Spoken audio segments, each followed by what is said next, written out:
Okay, so this is Editor Ryan. Hi. Just before the video starts, I might have accidentally deleted all of the vlog style footage for this episode.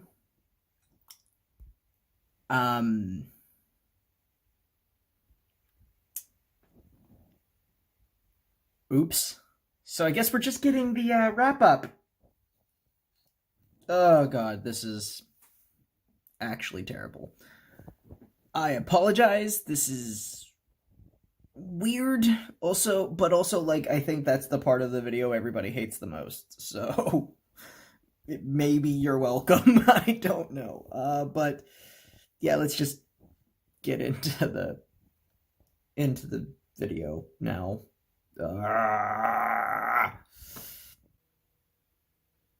Bamboo Blade is weird. Not weird in a bad way or anything like that. Actually, it was a fine show. Plenty of enjoyment to be had, and the writing and direction behind it was top notch. And yet, I found it just a little bland.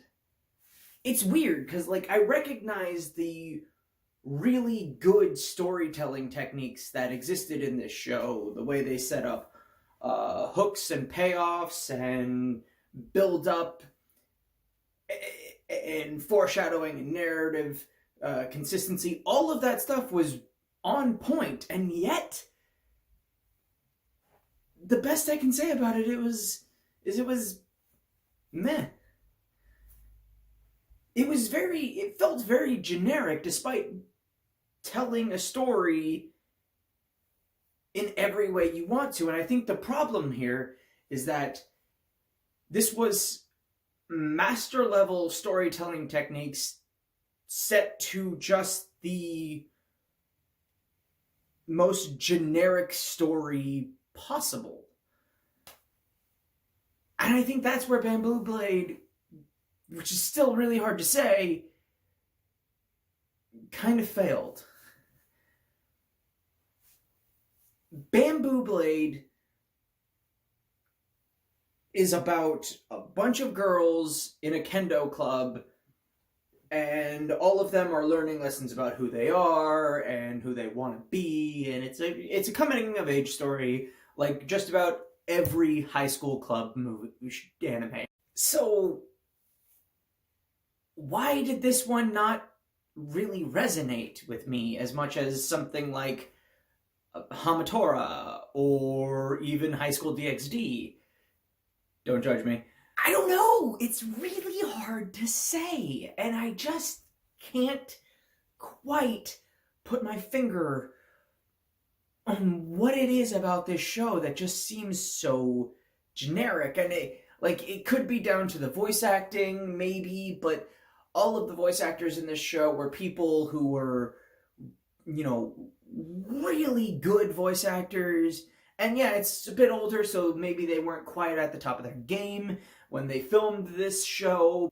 But even then, I can't really pick out any specific piece of the series that stuck out as just, oh god, they should have delivered that line in a completely different way, or they just was not, there's nothing about the acting that really drew me out of it. So I'm stuck in this sort of place where I'm trying to figure out, why didn't Bamboo Blade resonate with me? And I think it's just that it just didn't. And it's as simple as that. I mean, not every show I'm going to watch is going to be something I thoroughly love or absolutely loathe. There's going to be stuff that's going to ride that middle line. And I think Bamboo Blade is that one. It's not something I absolutely hated. It was a fine show to kill some time. It's probably not something I would have finished if it wasn't for this series. And it's just average. And like, that's the best thing I can say about it. But it is really good if you want to study like narrative pacing, how to set up and deliver catharsis and payoff. Like, again, all of the direction around this show was fantastic. And I didn't look up who directed it, but I'm sure it's a Google search away. But they did a really good job of like setting up certain moments and paying them off later, and the foreshadowing was done really well. It just felt generic though. Like, it didn't feel like anything was going anywhere. And even when we had somewhere to go, when the tournament at the end of the series, well, the tournaments at the end of the series came up, we didn't really feel like this show was going anywhere, like it was building up to anything, even though supposedly it was. And so, and like, all of this direction said that it was, but the content, the actual plot, felt like it was more of an episode of the week thing. Like, yeah, they introduced characters that came back later, and there was these rivalries that were set up, and they were done really, really well. And those individual components were really, really good, but they didn't flow with the rest of the series in quite the right way. And because of that, there's this disconnect, and I think I'm repeating myself at this point, which, what else is new? This has been Watch, and I don't script anything. But it's weird watching this show and being able to sit there and say, wow, this has some really great direction. I really like the choices they used here. I really like how they set up this scene. I really like how they set up this character. But overall, just not thoroughly enjoying the series. And I've never had that happen to me before. It's either I really don't like the series, or I really, really like the series. And if it's just a middle-of-the-road show, it's just a middle-of-the-road show. There's never been this part of it that I really like on a technical level if I didn't really like the show. And there's never been a part of it that I really disliked on a technical level if I didn't dislike the show. So, I mean, like, a lot of my enjoyment of a series comes in analyzing how the writers and the directors and the animators and the voice actors and how everybody who worked on the project chose to do all these different things and how it all came together to make this thing. And like, that's usually how I enjoy a series. It's usually where I get the most enjoyment out of it. But this one was weird because I got a lot of enjoyment out of how well they put the show together, but I was just so bland otherwise. And again, it's not that it was bad. It was just generic. So if you want to learn more about like scene structure and all those things, Bamboo Blade is a good show to watch. It's not so dull that it'll bore you all the way through it, but it's also not like so enrapturing that it'll engulf your entire attention, at least if you're anything like me. Now, again, it may be your favorite anime in the whole world. Lots of people have different opinions and tastes. This is just mine. However, I think part of the problem with Bamboo Blade that I'm having, and I'm only just having this thought as I'm recording this, is that the tournaments that they went to, they were basically one-shots. They happened in 1 or 2 episodes each, and they were resolved really quickly. Mostly because they kept losing. And, like, that's a great idea, because I expected win after win after win after win. And, like, that's one of the, the writing decisions that I really thought was great when our main heroine, who was stomping everyone, lost. And I think that she lost in a very real and convincing way. Whereas usually it just seems like, oh, here's this person who's just randomly stronger than them, and it's more of a case of Worf had the flu, which is another trope. Go look it up. Maybe I'll put it in a trope dive video. I still intend to do those eventually. That's a different topic. But with this one, with Tama, she felt like you could believe why she lost, because she hesitated, because she didn't know what to do. She was faced with this sort of traumatizing flashback of her mother every time somebody used the high stance, and like that was really well done.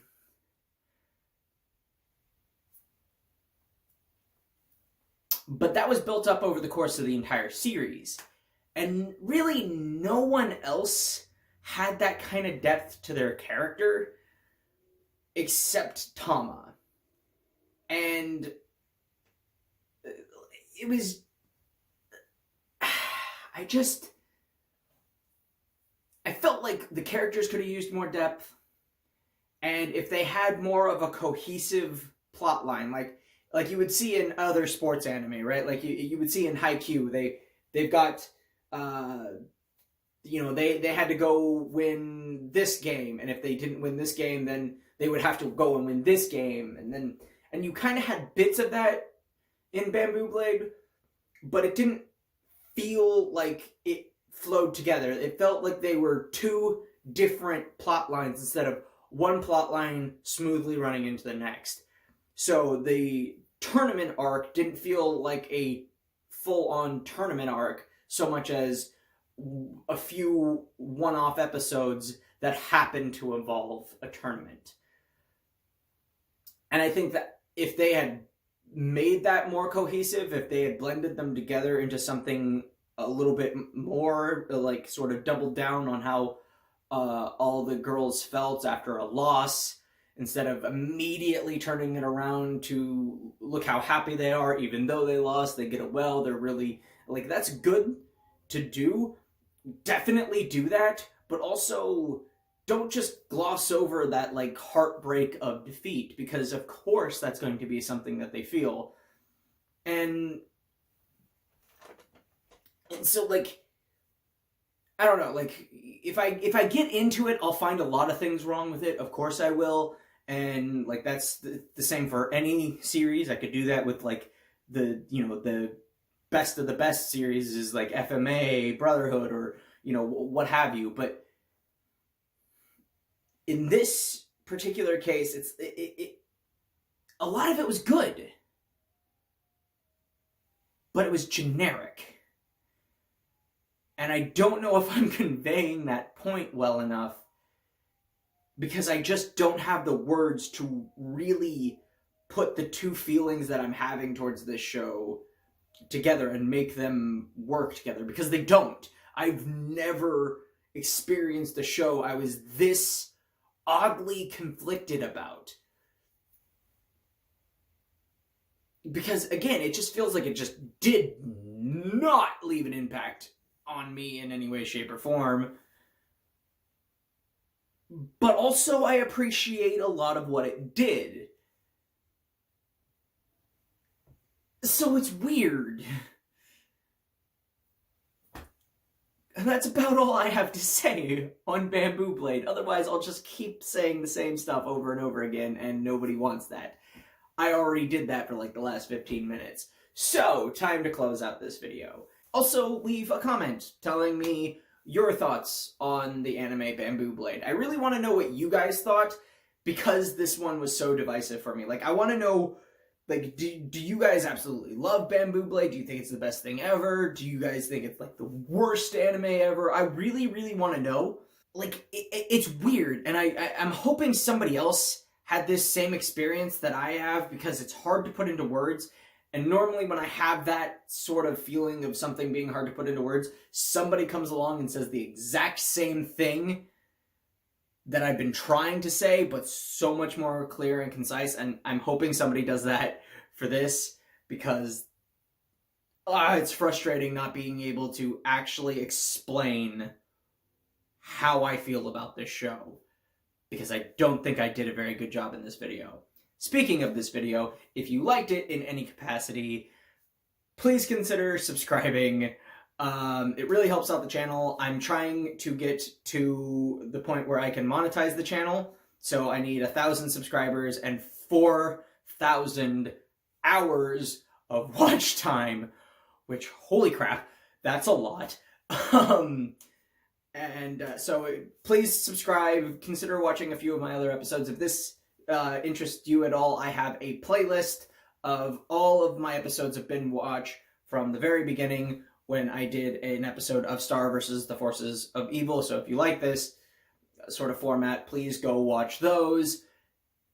They're just like this, and I may be changing the format of Binge Watch starting next week. I want to try something else.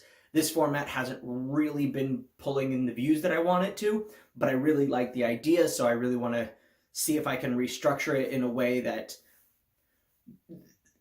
is more appealing to watch and is more entertaining for you guys. And doing so is going to challenge me as a creator in a lot of really new and fun ways. So I'm really looking forward to that. I've got some ideas. So let me know if you like those when I air the next episode. Hopefully next week. Hopefully. But until then, just like, comment, subscribe, tell me what you thought of Bamboo Blade if you've watched it. And I don't know what I'm going to be watching next week. I haven't decided yet. I should go decide that now.